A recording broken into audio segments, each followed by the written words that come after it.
So today we're talking about two different types of cameras that I think are very, very different, but often compared.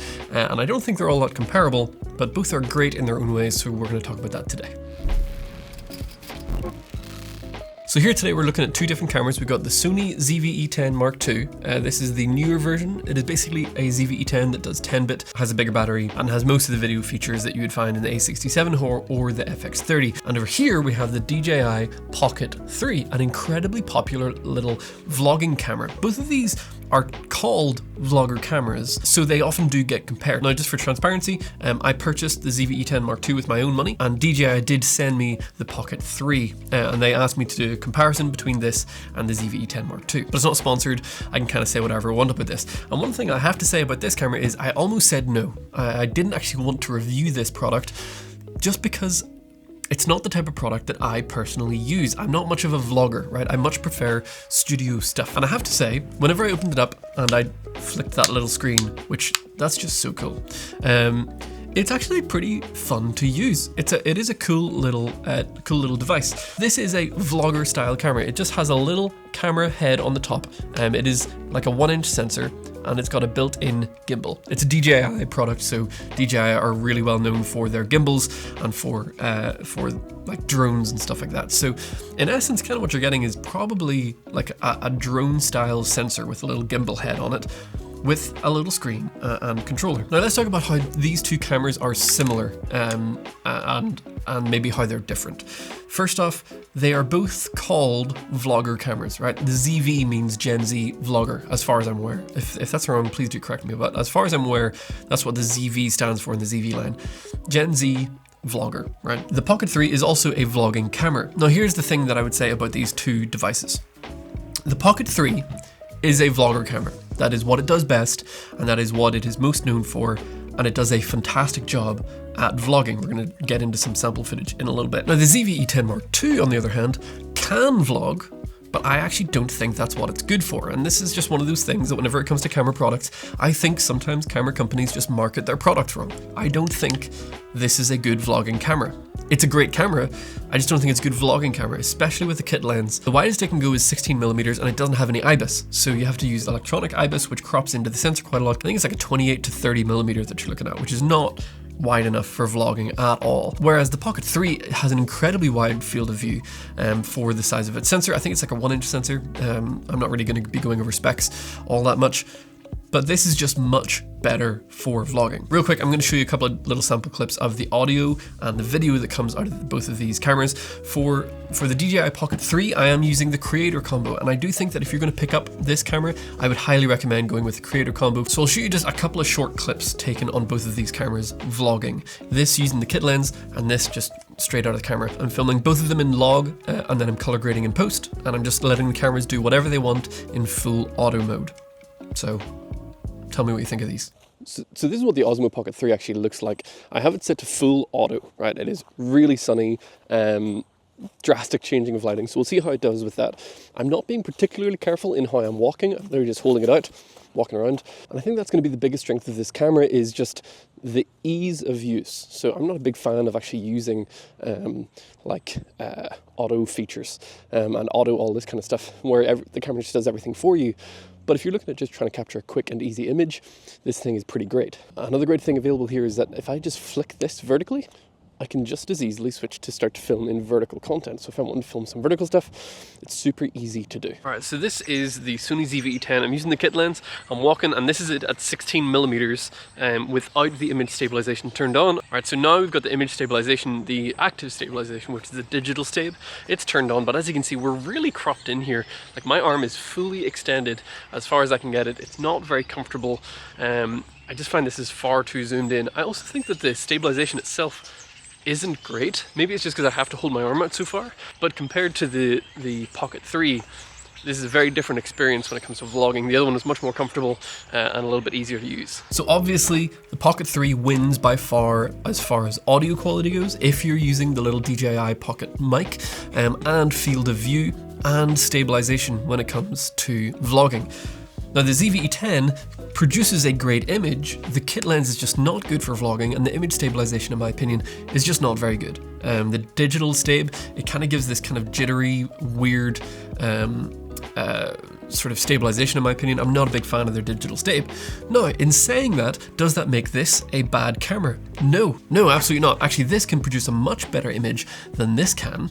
And this is where we're just going to get into a little bit of sort of a rant about cameras and their purposes. So here's what I would say. For vloggers, if you're looking at just vlogging, that's all you want to do is just like a little dad cam, little documentation of life type thing. You want to take it on a hike, stuff like that. This will do 99% of everything that you're going to need, which is great, and I love it. It's a lot of fun for that sort of thing. It's super small, it fits in a pocket, and it's really easy to use, really intuitive. The auto features are really good, right? This will do everything you need it to do if you're just trying to do some live documentation. If you're wanting to get a cinematic image or you want versatility, that is where a camera like this comes in. So this obviously has its interchangeable mount. This is the largest benefit to a camera like this over a little pocket camera or like a point and shoot camera is the interchangeable lens mount. So yes, the ZVE10 Mark II and its kit lens, in my opinion, are not very good for vlogging. The beautiful thing about this camera, or cameras like this, is that you can change the lens out to something else and get a completely different type of shot that you could possibly get on this. Now, to show kind of what the versatility of these two cameras is like, we'll film a short little montage of making some coffee over at our coffee shop. This will be using just its one camera, just, you know, moving around and zooming with our hands. It does have a digital zoom. We're not going to use that. We're just going to film with it as is, because again, I think the biggest benefit to this camera is you just pick it up, turn it on, start recording. I don't want to have to mess with a whole bunch of stuff. It's filming in log, and everything else is just auto, and we'll see how that looks. We're going to compare that to the ZVE10 Mark II with the kit lens. Now, the kit lens is a zoom, so we're going to be trying to get the most out of this camera by showing that actually with a zoom lens, you can get a lot more variety of shots, but it does take more work. So here's kind of what that might look like.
The biggest bonus to the Sony ecosystem, in my opinion, is there are just so many lenses to choose from. Basically, you can get any kind of look that you want out of this camera by switching out the lens.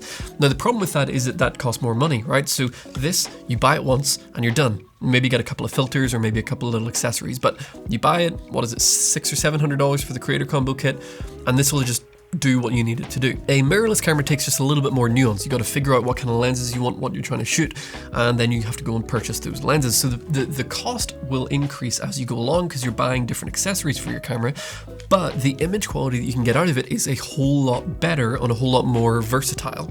So versatility and cinematic footage and trying to get the highest image quality possible is what you're looking for. Then yes, ZVE10 is probably what you're going to want to go for $1,000.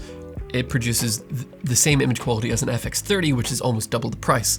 Whereas the Pocket 3 is just fantastically easy to use, really good in a pinch, and also if you are a videographer and you're looking for BTS footage, this is a great little BTS camera, because you can just mount it onto a camera and just film some BTS footage that you can use for your social media. So when you're comparing these two cameras, it is hard to compare because yes, they're both cameras, but they are so different. So the conclusion would be, if you were a vlogger and you're just looking for a little dad camera, a little easy day-to-day camera to capture some fun images, you'd like it to be stable and you don't care about looking cinematic or like getting crazy background blur or like deep compression with different types of lenses, this is going to work great for you. This would be a fantastic little camera. It's so easy to use. It's really intuitive. So for ease of use, for vlogging, for simplicity, by far, this is going to be a better purchase for a lot of people. For people who are camera nerds who want to get into like big time videography, big time photography, rigging out cameras, or getting a cinematic image and learning their craft and being able to upgrade down the line, I think the ZVE10 is a great little beginner camera.